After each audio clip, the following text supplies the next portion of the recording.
I was born to hate Jews. It was part of my life. I never questioned it.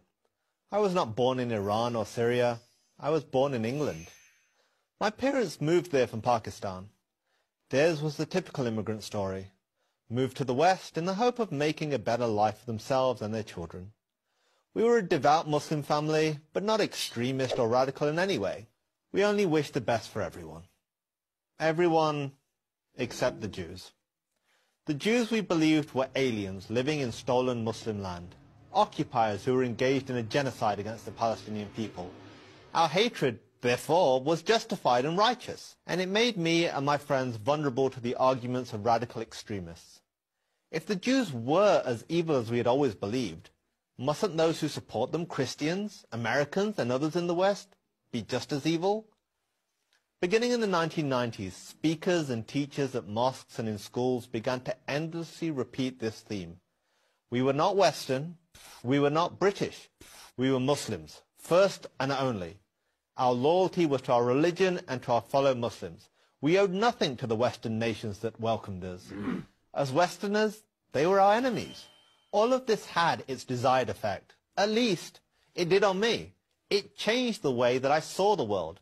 I began to see the suffering of Muslims, including in Britain, as the fault of Western imperialism. The West was at war with us, and the Jews controlled the West. My experience at university in Britain only enhanced my increasingly radical beliefs. Hating Israel was a badge of honor. Stage an anti-Israel, pro-Palestinian rally, and you were sure to draw a large, approving crowd. While at university, I decided the protests and propaganda against Israel were not enough. True jihad demanded violence. So I made plans to join the real fight. I would leave college and join a terrorist training camp in Pakistan. But fortunately for me, fate intervened. In a bookstore. I came across a book called The Case for Israel by Harvard law professor Alan Dershowitz. The Case for Israel? What case could there be? The title itself made me furious, and I began to read the pages almost as an act of defiance. How ill-informed, how stupid could this guy be to defend the indefensible? Well, he was a Jew. That had to be the answer. Still, I read, and what I read challenged all of my dogmas about Israel and the Jews. I read that it wasn't Israel that created the Palestinian refugee crisis. It was the Arab countries, the United Nations, and the corrupt Palestinian leadership. I read that Jews didn't exploit the Holocaust to create the State of Israel. The movement to create a modern Jewish state dated back to the 19th century, and ultimately to the beginnings of the Jewish people almost 4,000 years ago. And I read that Israel is not engaged in genocide against the Palestinians. On the contrary, the Palestinian population has actually doubled in just 20 years. All this did was make me angrier.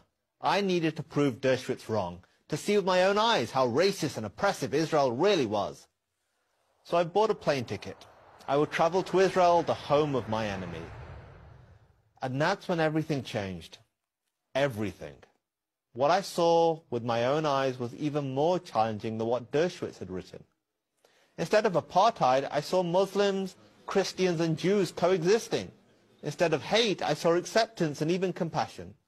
I saw a raucous, modern, liberal democracy, full of flaws, certainly, but fundamentally decent.